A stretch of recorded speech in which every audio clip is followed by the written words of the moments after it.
Hi friends, అందరికీ నమస్కారం. Welcome to my channel. ఇవాళ నేను చాలా సింపుల్గా రుచిగా ఉండే మునక్కాయ ఫ్రై చేసి చూపిస్తాను. మీరు కూడా ఒకసారి ట్రై చేసి ఎలా వచ్చిందో నా కామెంట్లో చెప్పండి.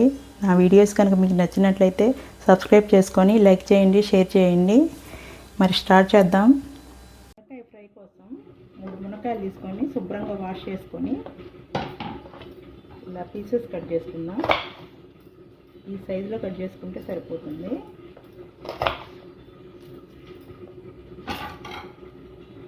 ఇప్పుడు సేమ్ సైజులో మునక్కాయ పీసెస్ని కట్ చేసుకొని గిన్నెలో వేసుకొని వాటర్ పోసుకొని పసుపు సాల్ట్ వేసుకొని ఉడకబెట్టుకుందాం.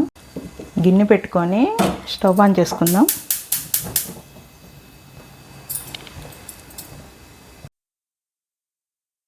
స్టవ్ వెలిగించుకొని కడాయి పెట్టుకొని వేరుశనగ పప్పు, పుట్నాల పప్పు, ఎండుమిరపకాయలు లైట్గా వేయించుకుందాం.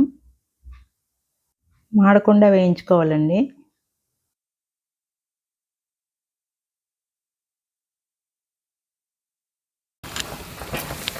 ఇప్పుడు వేగిపోయినాయి. స్టవ్ ఆఫ్ చేసుకొని చల్లారినాక మిక్సీలో వేసుకుందాం.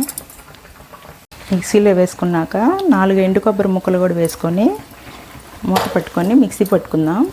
కొంచెం మిక్సీ పట్టుకున్నాక 10 చిన్నులపాయలు వేసుకొని పౌడర్ చేసుకుందాం. మరీ పౌడర్ లాగా పట్టుకోకూడదండి, కొంచెం లైట్గా బరకగా ఉన్నట్టు ఉండాలి, అప్పుడు బాగుంటుంది. పక్కన పెట్టేసుకుందాం. మీకు ఇందాక పౌడర్ వేసుకునే ముందు ఉప్పు వేయమంటని చెప్పడం మర్చిపోయాను. ఉప్పు వేసుకోండి తగినంత. ఈలోపు మునక్కాయలు ఉడికిపోయినాయండి. స్టవ్ ఆఫ్ చేసి వాటర్ తీసేసుకుందాం. మునక్కాయలు స్టవ్ వెలిగించుకొని కడాయి పెట్టుకుందాం. కొంచెం ఆయిల్ వేసుకుందాం.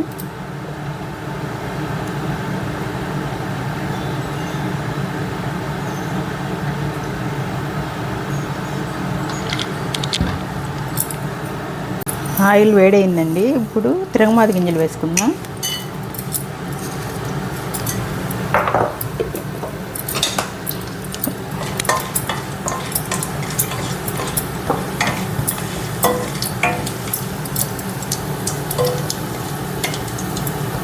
మునక్కాయ ముక్కలు కూడా వేసుకుందాం. కొంచెం మంట తగ్గించుకొని వేసుకుందాం.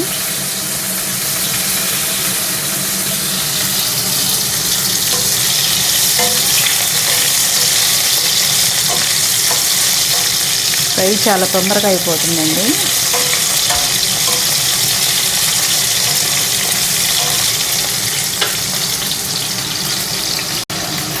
ఇప్పుడు కరివేపాకు వేసుకుందాం.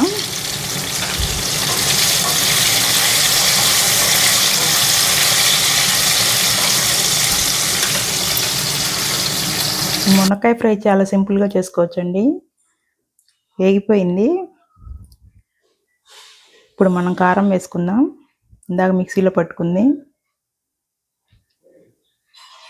ఇది పప్పుచారులోకి రసంలోకి చాలా బాగుంటుందండి, సైడ్ డిష్గా.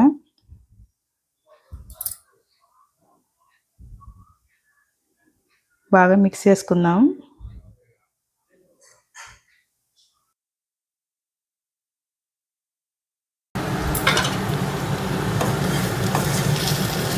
ఫ్రై రెడీ అయిపోయిందండి. స్టవ్ ఆఫ్ చేసుకొని సర్వ్ చేసుకుందాం.